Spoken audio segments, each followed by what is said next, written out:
Hola muchachos, ¿cómo están? Espero que se encuentren muy bien. Por fin volvió a funcionar aquí en casa el internet. Entonces, pues presentándoles la clase que nos tocaba el día de hoy lunes. No se preocupen, el próximo lunes 2 de noviembre vamos a tener nuestra revisión de examen. Sé que hay algunas dudas. Con mucho gusto les vamos a revisar. Tienen ahorita una actividad pendiente, que es la actividad 6, ahorita la platicamos. Y bueno, estaremos trabajando entonces por lo que se quedó en el chat el día lunes a las 6 de la tarde de la hora del centro de México, nos estaremos viendo. Muchísimas gracias. Bueno, pues la unidad 2 son los sistemas de información de consumidores y mercados. ¿De qué se trata esta unidad 2?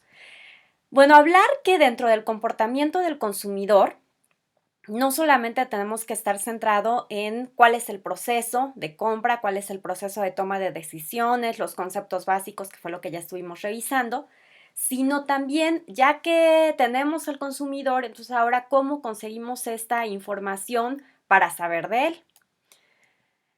Bueno, para empezar existe un concepto que es muy interesante y se llama marketing impulsador. El marketing impulsador es entender las necesidades de los consumidores o de los clientes, incluso mejor que ellos mismos, y crear productos y servicios que satisfagan sus necesidades existentes hoy y latentes en el futuro. Entonces yo los invito obviamente ustedes ya cuando nacieron existían los celulares, existía el horno de microondas y muchos otros aparatos, ¿no? Pero imagínense en la década de los 80s, aquí en México, al inicio de la década de los 80s, no existía o no estaba tan marcado el uso del microondas en una casa.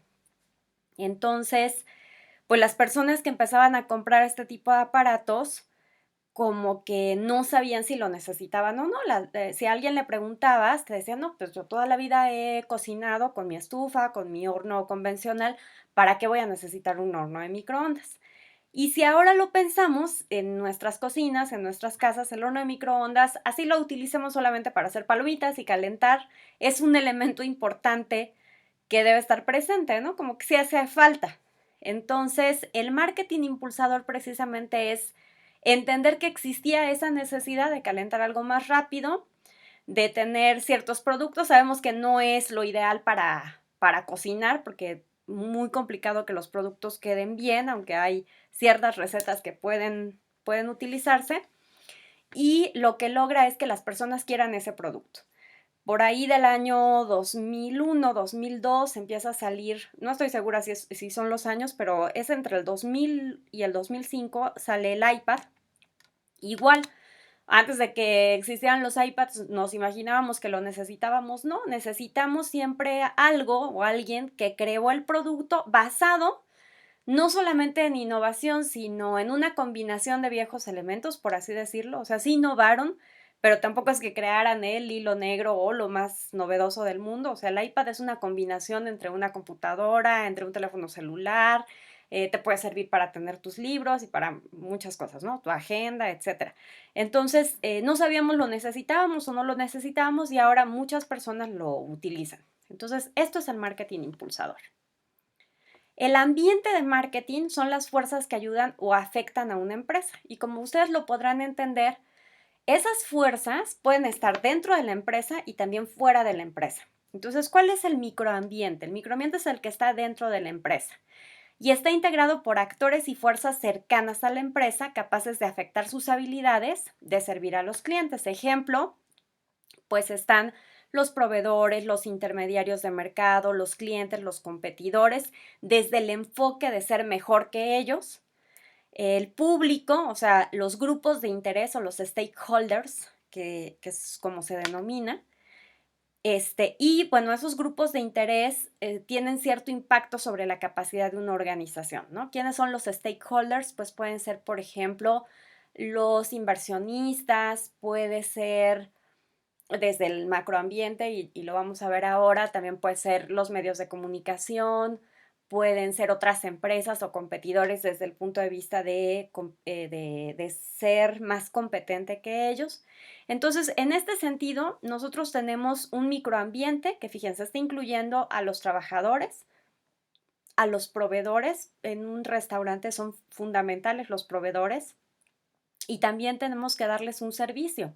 Así como le doy un servicio a mis clientes externos, yo le tengo que dar un servicio o tengo que ser amable, inteligente en mi trato con proveedores, con intermediarios, con mis trabajadores, ¿no?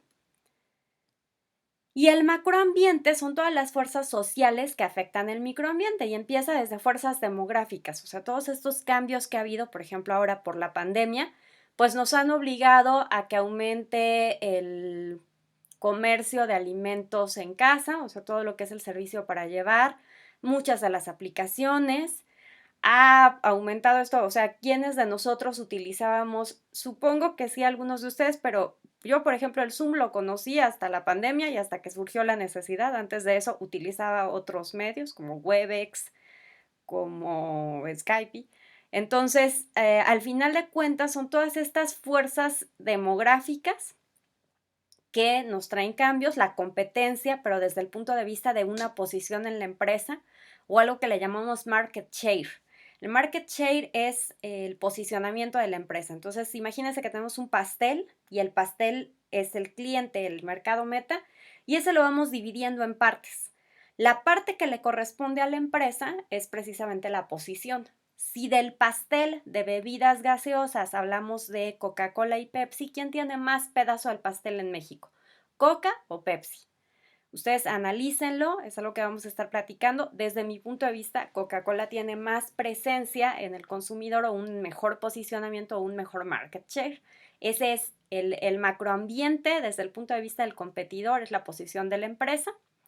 Las fuerzas económicas, evidentemente cuando hay problemas en la economía, pues es mucho más complicado que alguien pueda salir a comer a un restaurante.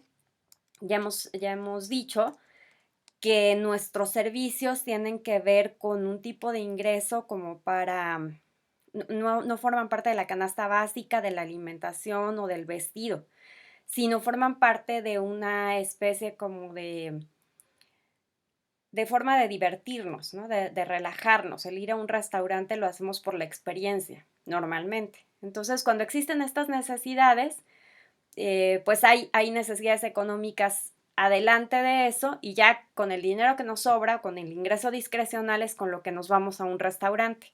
Entonces, desde este punto de vista, pues todo lo que tiene que ver con una fuerza económica o una crisis económica afecta el negocio, afecta el marketing.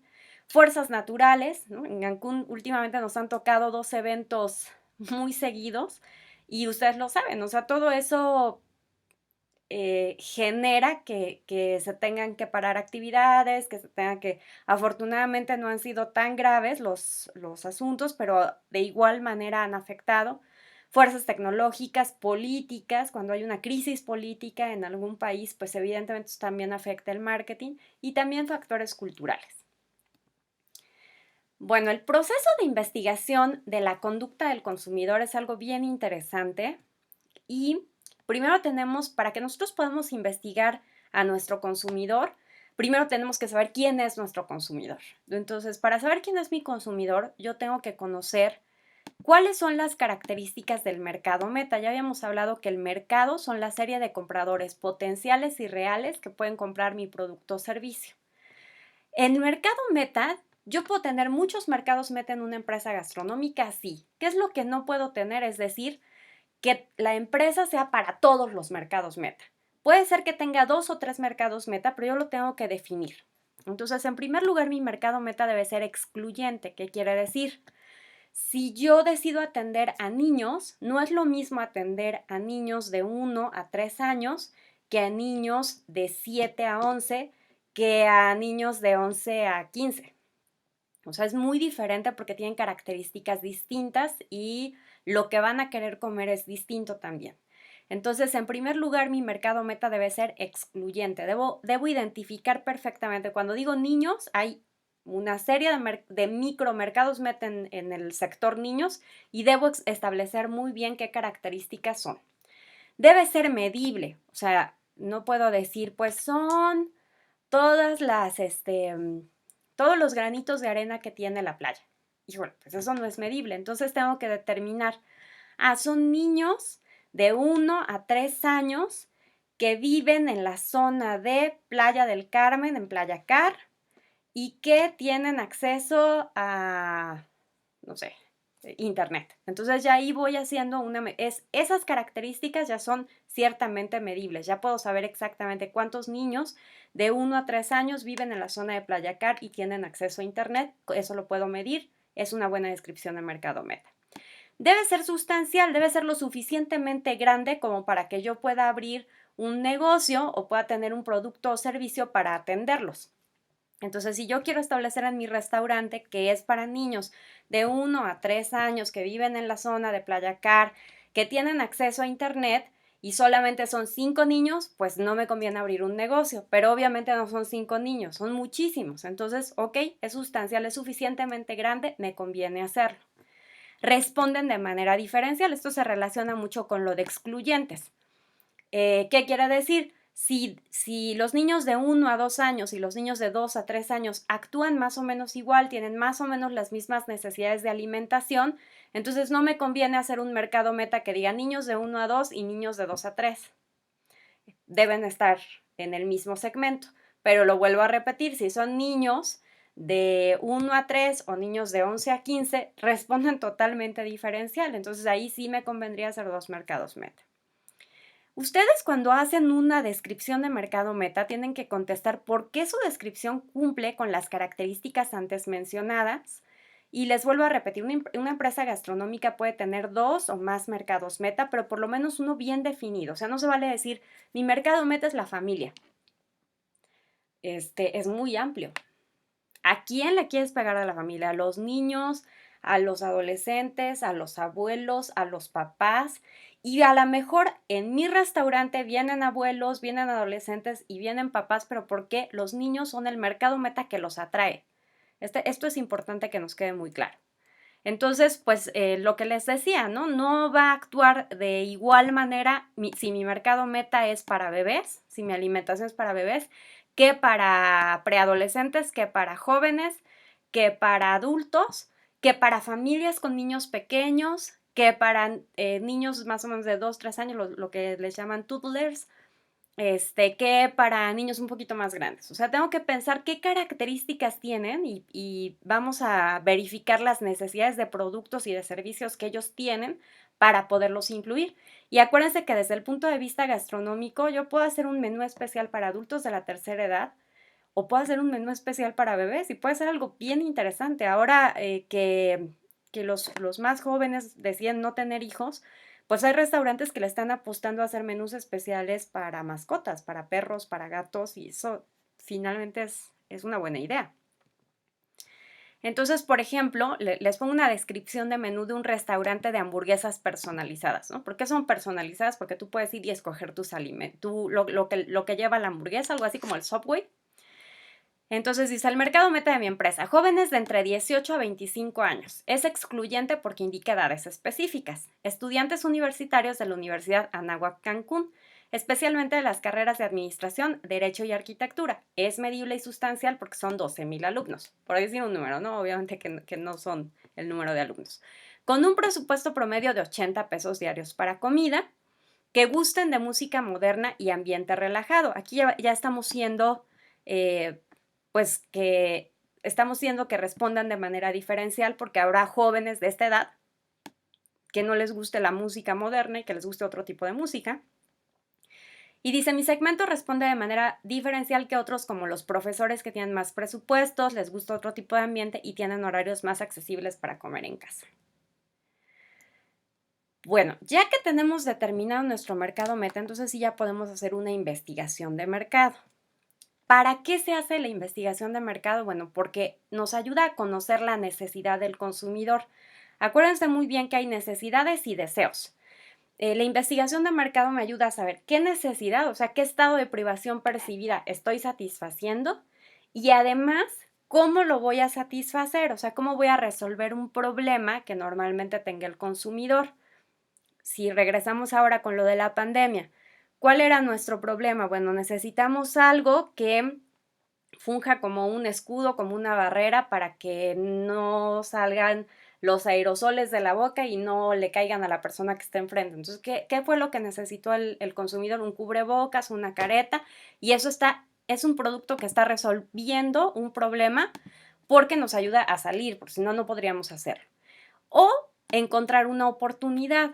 Lo que yo les decía hace un ratito con el marketing impulsador, a lo mejor no sabíamos que necesitábamos hornos de microondas, nadie pensaba en la necesidad de un iPad, pero finalmente sacan un producto que nos ayuda a encontrar esa oportunidad en el mercado, o cuando sale el iPod también encuentra una oportunidad, porque antes de eso existía, en la prehistoria, bueno, no en la prehistoria, pero hace muchísimos años, los Wallman. Después sale una cosa que se llamaba Discman, que era de CD, y a mí me llegó a tocar eso de preadolescente, y pues era un disco, tiene 12, 13 canciones, y además de eso, si tú ibas caminando y de repente saltabas, esa cosa se reiniciaba, no funcionaba bien.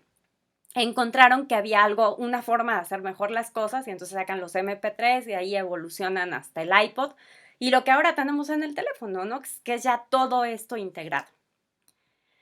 Bueno, la investigación de mercados tiene que ser constante. Esta parte es importante porque muchas personas piensan que la investigación de mercados solo hay que hacerla antes de abrir mi restaurante, pero no. La realidad es que lo tengo que hacer en la preinauguración para saber si a mi consumidor le interesa el producto o servicio, si va a ser rentable. Muchas veces me dicen, es que cuesta hacer investigación, es que pues es difícil hacer investigación de mercados. Es verdad, sí es cierto, pero imagínense que nos cuesta más invertir y que no funcione el negocio. Entonces vale más hacer la investigación de mercados. Durante el ciclo de vida inicial, acuérdense que los productos gastronómicos tienen un ciclo de vida que es una especie de curva. En esta parte es el inicio de una empresa gastronómica, después empezamos con el crecimiento. En esta parte de inicio pues no tenemos muchos clientes, debemos tener precios bajos de introducción.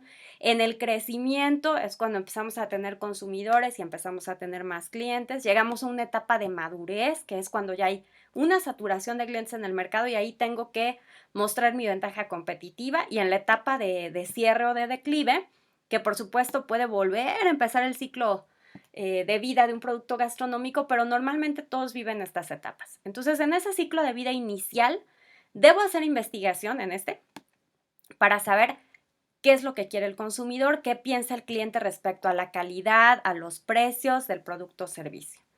Después tengo la parte del ciclo maduro, que es cómo puedo aumentar el atractivo de mi producto, y en los tiempos difíciles como lo que estamos viviendo, ¿por qué bajaron mis clientes? A veces dices, pues es evidente, ¿no? Es por la pandemia. Ajá, pero bueno, ¿y cómo los puedo satisfacer mejor? ¿Qué puedo hacer para que no me vaya yo a la quiebra? ¿Qué puedo vender? ¿Qué necesitan?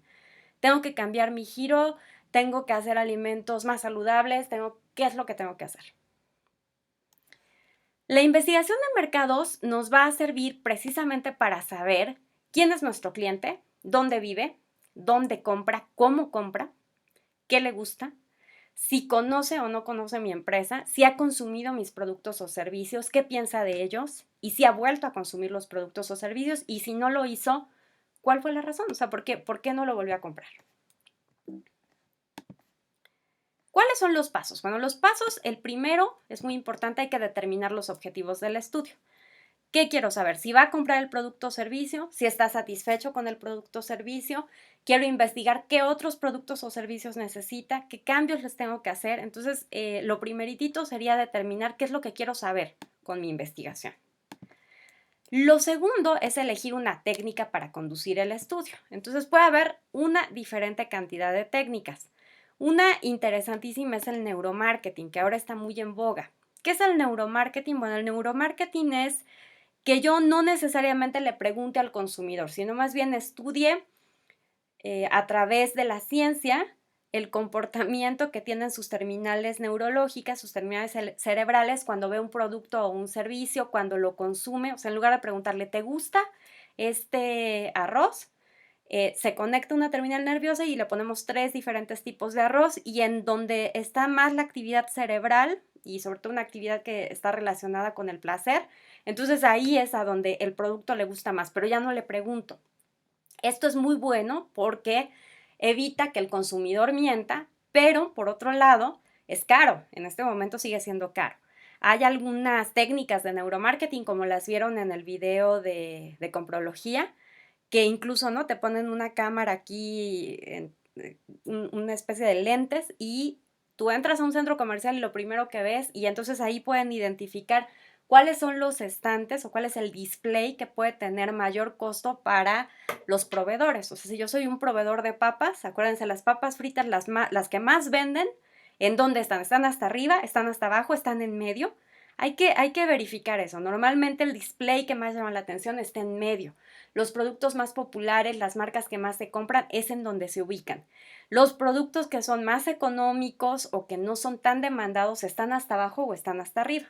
Y lo mismo pasa en un restaurante. Tenemos una forma de leer un menú y tenemos una forma en donde hay lugares que impactan más en el cliente que otros. Es muy interesante. Pero como es muy caro, pues pueden existir otras formas, ¿no? La primera, pues son a través de publicaciones, como por ejemplo los censos que hace el INEGI o los censos económicos, nos dan mucha información sobre el consumidor, dónde vive, qué compra, qué come, por qué, etcétera. A través de la observación, eso también puede ser muy importante, aunque siempre debemos llevar una cosa que se llama checklist de verificación para que siempre observemos exactamente los mismos comportamientos, ¿no? Llegó, a los cuántos minutos se le entregó el menú, cuánto se tardó leyendo el menú, y así hago un promedio de todos mis clientes, de lo que leyó, cuál fue la sección que más llamó su atención, pero todo por observación. Otra que es la más común ahora es encuestas. Quiere decir que le mando yo al consumidor una encuesta, un cuestión. Bueno, la diferencia sería la encuesta, yo le pregunto, hago una especie de entrevista y le puedo explicar. En este caso, el problema es que si la persona que está entrevistando, por ejemplo, pone más énfasis en algunas preguntas, es como cuando nos dicen, de estas tres opciones, ¿cuál es la respuesta correcta? Y de una forma inconsciente o subconsciente, decimos como más fuerte la que es la correcta y entonces la gente se puede dar cuenta.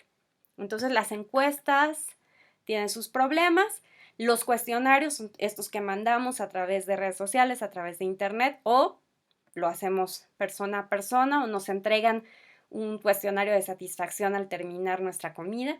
Los grupos de referencia, que en este caso serían el focus group, que es reúno a una cantidad de consumidores que tengan las características que yo necesito de mi mercado meta, y una vez que los reúno les hago una serie de preguntas y a partir de estas preguntas o de estas entrevistas yo saco pues una conclusión. Y la evaluación propia de la empresa y de la competencia. Después debe venir, después de que ya fijamos los objetivos y que ya fijamos la metodología, viene el tiempo para análisis y recolección de resultados. Hay muchísimas opciones, por ejemplo, el Google Forms que hemos estado utilizando para exámenes. También se puede utilizar para cuestionarios. Y es interesante, bueno, ahora ustedes lo estuvieron trabajando con la actividad 6, porque realmente es algo sencillo de hacer. Y después viene la retroalimentación, saber cuáles fueron los resultados de esta investigación de mercados. ¿Qué recomendaciones son muy importantes? Bueno, primero, cuando nosotros hacemos investigación de mercado, sobre todo si estoy hablando de cuestionarios o de encuestas, a las personas no nos gusta responder muchas preguntas. Yo considero que máximo 15, pero si se pueden de 7 a 10 preguntas sería lo ideal. Recuerden, cuando te hacen contestar algo y dices 50 preguntas, pues ya empiezas a contestar como sin leer. ¿A cuántas personas? Para que sea algo significativo, tengo que utilizar técnicas estadísticas para saber una muestra poblacional. Acuérdense de cuando estamos en épocas políticas y te dicen el 95% de confianza de este cuestionario se aplicó con un 95% de confianza y dice que el candidato tal tiene una intención de voto de 68%.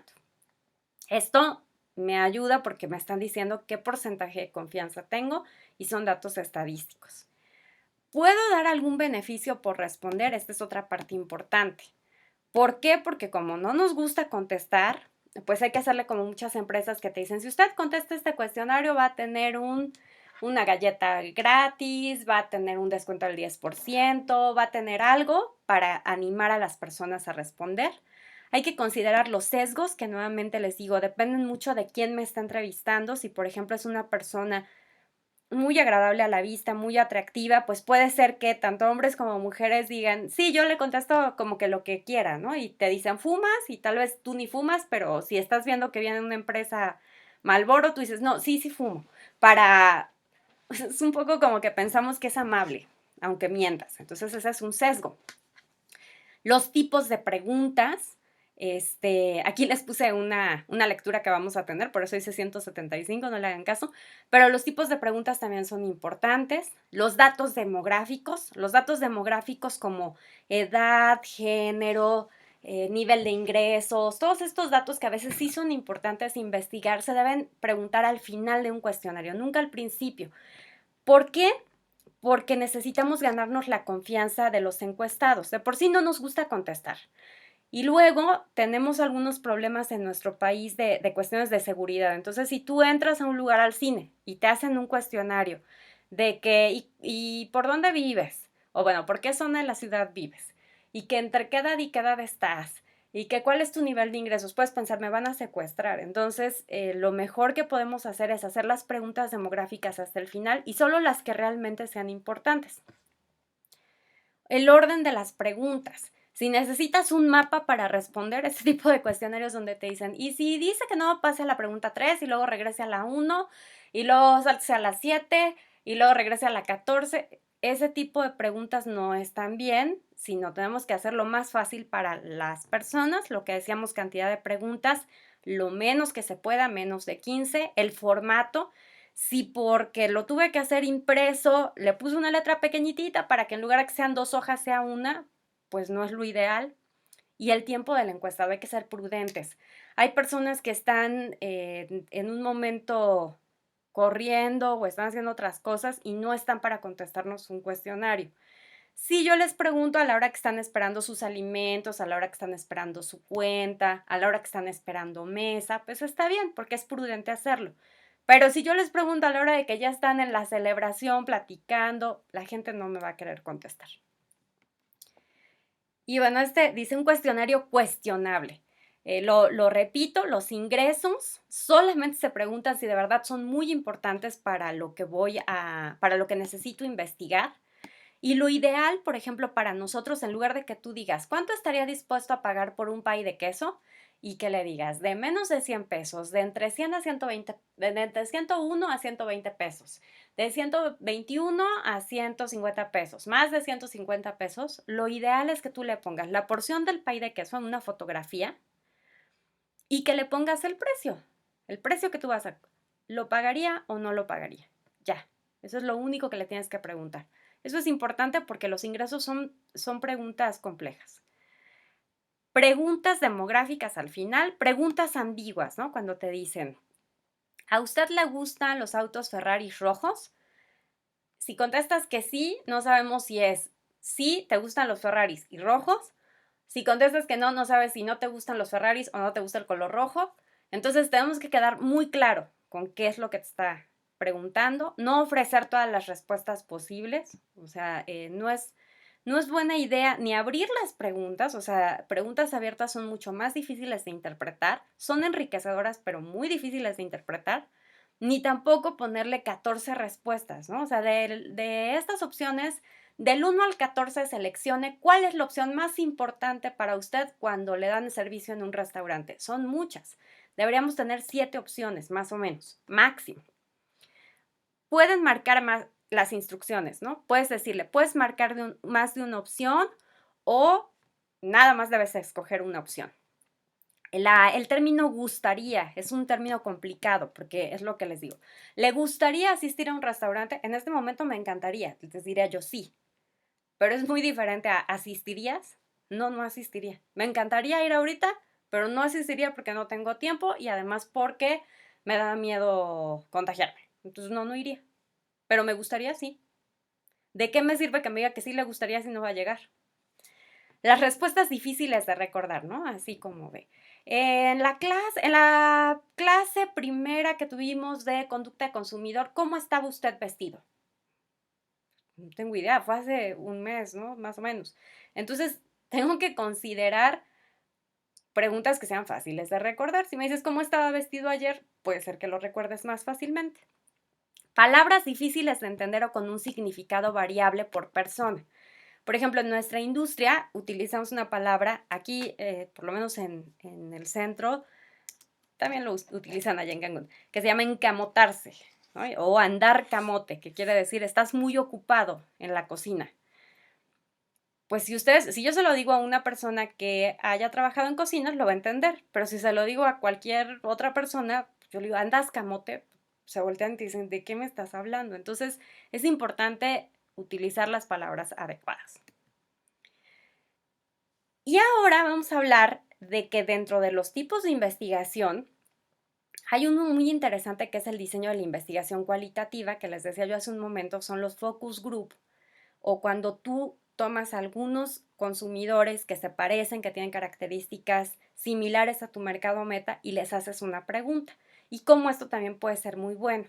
Ahora, hay una investigación cualitativa que busca entender las características del consumidor o las características del producto o servicio. Y hay una investigación cuantitativa que es más acerca de números. O sea, qué porcentaje me dijo que sí, qué porcentaje me dijo que no, pero no me están diciendo, describe el pastel. Ah, pues la textura es agradable, el sabor, la temperatura, todas esas cosas son más de características, de cualidades. Cuando voy a preguntar esas características, es bueno hacer una investigación cualitativa y lo hacemos a través de los focus group.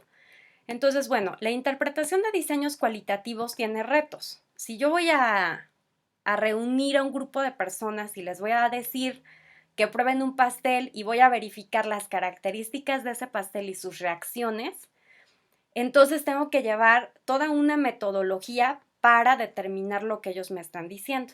Normalmente este tipo de investigación de focus group se hace en lo que se llaman cámaras Gesell. Entonces son unas cámaras, bueno, unos salones que tienen este tipo como de vidrios que en realidad tú estás viendo como un espejo, pero atrás te pueden estar viendo los demás. Pueden tener algunas cámaras para que estén observando la forma de actuar del consumidor. Seguramente los han visto en alguna película. También los utilizan mucho para cuestiones legales, cuando tú tienes que, bueno, yo lo he visto en películas, que cuando tú tienes que identificar a alguien que comete un delito. Entonces, en este caso, estas cámaras Gesell pueden ser una buena idea porque no hay alguien, si tú estás mostrándoles el pastel y de repente alguien hace cara como que no le gustó y tú cocinaste el pastel, no podemos evitar que nuestro lenguaje corporal funcione. Entonces, a lo mejor yo me hago para atrás o hago una mirada así como, qué payaso, y eso ya le comunica, ¿no? Entonces, lo ideal es que no nos estén viendo a los investigadores. El investigador debe reflexionar de manera sistemática, o sea, lo que les digo, con un checklist, lo que hablábamos de la observación, y siempre vamos a observar lo mismo y en el mismo orden, la multiplicidad de perspectivas durante la investigación, evitando caer en interpretaciones de sentido común, guiarse por corazonadas o dejarse llevar por estereotipos, ¿no? Que digas, esta señorita se ve buena onda, entonces seguro sí le va a gustar mi pastel. Oye, este se ve bien serio, no le va a gustar el producto. No te puedes dejar llevar por estereotipos. Algunas recomendaciones son que busques relacionar los resultados del análisis y construir ideas. Se hace a través de códigos, ¿no? En donde dices, a ver si reaccionó, sonrió cuando probó el pastel, entonces el código 1, sí, no hizo ningún tipo de, no hizo ninguna reacción, el 2, sí hizo una señal de disgusto, el 3. Al darle un orden a los datos, utilizas unidades, categorías e identificas patrones para intentar comprender la profundidad del contexto. Es un tipo de investigación muy interesante, pero más difícil de interpretar porque tienes que describir experiencias, pero sin perder de vista la subjetividad. O sea, es mucho más subjetivo una investigación que se haga por observación que una que hagamos, como les estaba yo diciendo, cuando estamos viendo las terminales cerebrales y entonces veo qué es lo que representa o actúa más para el consumidor o cuál es la parte donde el cerebro como que empieza a actuar más porque le gusta lo que está viendo. O cuando me están contestando mismo un cuestionario y ahí puedo contabilizar, pues hubo tantos sís y tantos nos. Tengo que entender el lenguaje, tanto verbal como no verbal, y las expresiones particulares. Entonces, los pasos para la interpretación del focus group es, normalmente grabas la sesión y haces un análisis paso a paso, pudiendo poner pausa, pudiendo regresar. La mayoría de los investigadores emplean un grupo comunidad de análisis, o sea, un grupo cero, por así decirlo, y después pueden utilizar 2 o 3 grupos para comprobar sus resultados. Proceder de esta manera excluye del análisis a los datos individuales que se generen, puedes excluir a personas que opinen diferente, y en particular evita que el investigador documente a aquellos participantes que no contribuyen a la categoría. O sea, por ejemplo, si tú invitas a 10 personas, que más o menos es el número que debe tener un focus group de 10 a 12, y alguien no habla, no dice, no participa, pues a él no tendría sentido que lo analizáramos.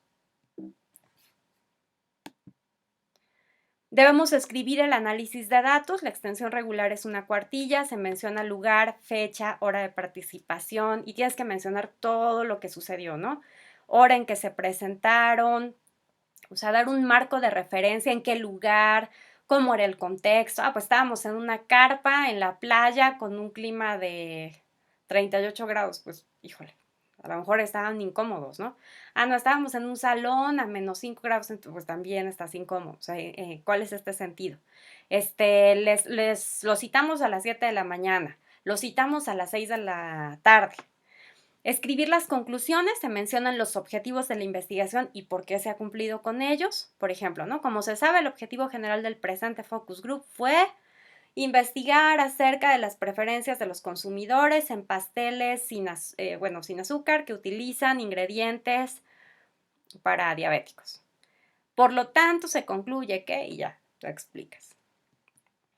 Bueno, y la actividad 6, que ya tienen ahí en Brightspace, es leer la introducción y el capítulo 1 del libro de apoyo Brainwashed, el lavado de cerebro de las marcas, y van a elaborar ustedes un cuestionario de 10 preguntas con sus claves de respuestas, lo van a hacer a través de Google Forms, como si ustedes quisieran revisar los conocimientos de una persona que leyó la introducción y el capítulo 1.